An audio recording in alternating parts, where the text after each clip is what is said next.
Hey everyone, welcome to today's video. Today's video, we're going to be talking about what I believe the next content or expansion should be for the Division 2.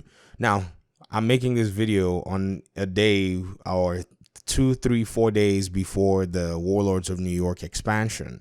But I think it's worth talking about, because I think this is probably going to be a way for this game to change its trajectory and skyrocket itself into relevance, and even tapping a part of the old community and even interesting the new community into what the future of this game is.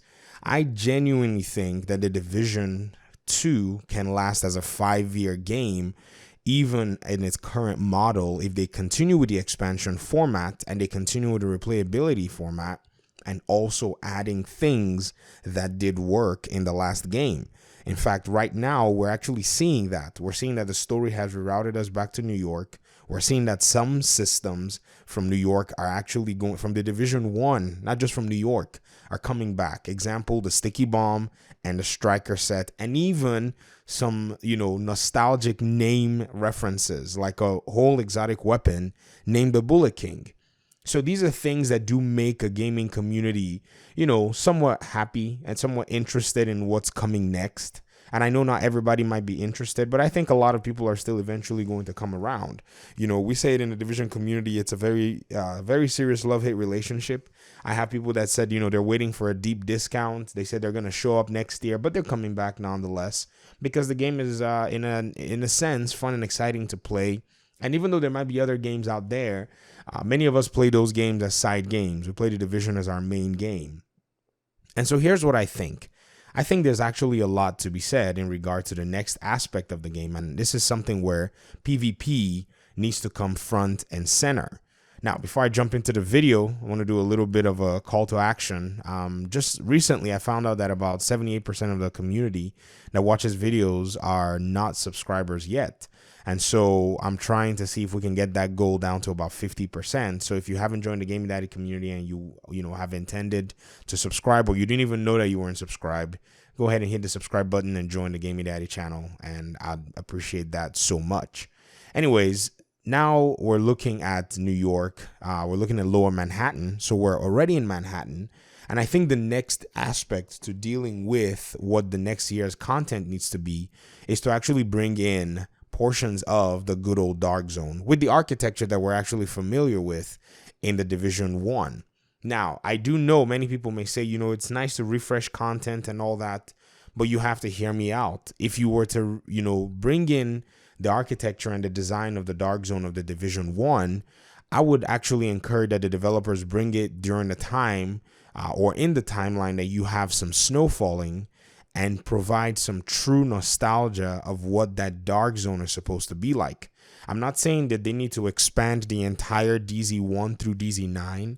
Perhaps they can do something along the lines of DZ1 through DZ6, which is the original plan that was already there in a very huge map area nonetheless. This, in my opinion, can be done by bringing in some kind of a survival mode or some iteration of you having to make your way into the Dark Zone to perhaps find some kind of a high value target that has something that's very pertinent and important to the entire storyline. The way survival was done, you had to go get an antiviral. This mode needs to be able to leverage what the Division 1's survival leveraged, that it was able to bring in both PvP players and PvE players. And the reason I'm saying that is not because I want PvE players just to encroach on PvP players' territory. I'm saying that because it provides more of a plausibility for something like this to happen if there are more people that will be willing to actually pay for this expansion. You see, a lot of the PvP community, in terms of content creators and in terms of the publicity for PvP, is actually right now very low, because the interest in PvP in the Division 1, according to PvP players, is not as fun. So what you need to do is you need to have people actually put up money for this project by bringing in people that are, already currently playing the game, which is the PvE base, for the most part. Not saying that, one is bigger than the other, but for the most part, a lot of the content's been catered towards the PvE community. And I think that's most likely based on statistics and data that PvE players are, or more people are playing PvE. Let me put it that way. And so that's how I think it needs to be done. So you bring a mode, just like survival was, where you could select PvP or PvE, and then leverage the entire map, not just even the dark zone, but the entire map. You see, they could do this in Lower Manhattan without any problems. I think that's a possibility. I think they could start there as well. But there is something about the dark zone that is a unique selling point of the Division game. I made a video talking about why people still play this game, and I think basically the dark zone itself is a structural landmark, a foundational principle of the Division 2 game and the Division 1 itself. And bringing this is what's going to eventually appeal to a whole lot of people. Even people from other games that do enjoy PvP may look at this concept and say, you know, this might be a time to actually jump into the Division right now, because if they also continue this whole method of lowering the entry level for the base game, giving people the opportunity to be able to level up. And I know many people are like, man, I had to level up, 4, 5, 6 characters, and now someone's going to get a light level. Destiny did the same thing. I don't remember anybody complaining about that. And so let's maintain standards across the board as our behavior towards these games seem to change from time to time. And so I think if they do this, this is definitely going to appeal to the community. And you never know. A lot of players who engage in the PvE aspect of this content might even be willing to engage in the PvP because they paid for a side of this whole thing and they're willing to go into it. Perhaps this could be also done in a way that the hardcore mode is removed from beta, and then we start to see some of those iterations where there is a hardcore mode and a PvP aspect of it, where the map can be triggered and toggled to get PvP all around the open world. I used to be against this concept, but with the way they've been able to implement survival, where you can go into that mode and, people who are all queued up to play that kind of content will be there to engage you, I think it's more of a likely, plausibility. I mean, I can't believe I'm even saying this. There are content creators who have said this in the past that I vehemently disagreed with in terms of that. But I think it's the next step. I think even though, yes, they may want this to be PvP exclusive, I have to say, from my own analysis, from watching YouTube videos, from looking around in the community, there are not a lot of PvP enthusiasts in this community for now. And even one of the more bigger enthusiasts has actually left the game. And even most of the content creators that stepped in from Destiny to promote the Division 2 for, their own period of time, some of them played PvP, and they also have left and gone back to Destiny. The Division 2 has pretty much been left in the hands of mostly part-time content creators.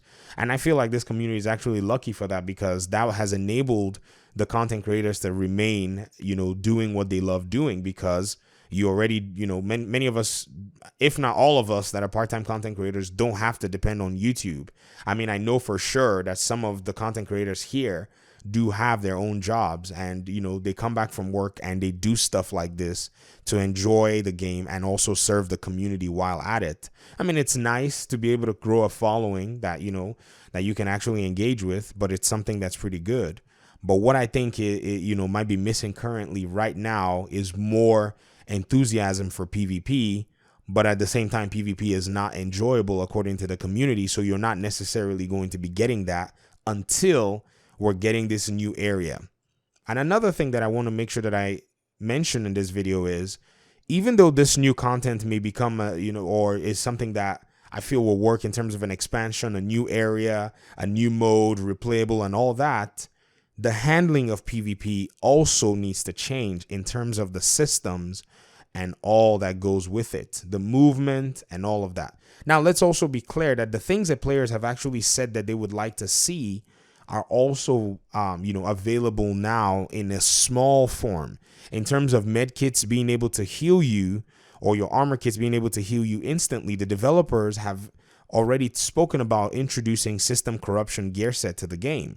Now, this is not entirely changing the entire armor kit system, but this at least provides some form to be able to convey that system to players right now in the game once that patch is released.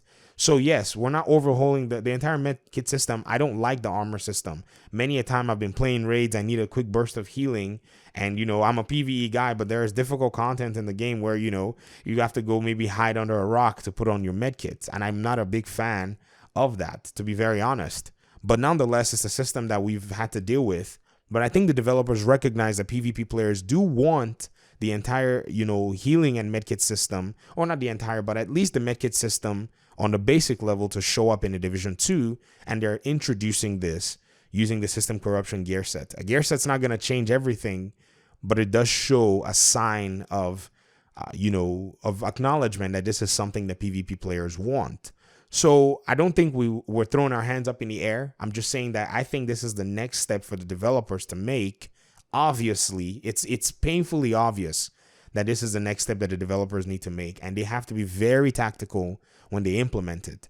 And also, even the game designer, the lead game designer, Frederick Thailander, had mentioned something regarding movement, probably being looked at, probably being overhauled in a sense, in terms of making it more fluid and having players actually test that out.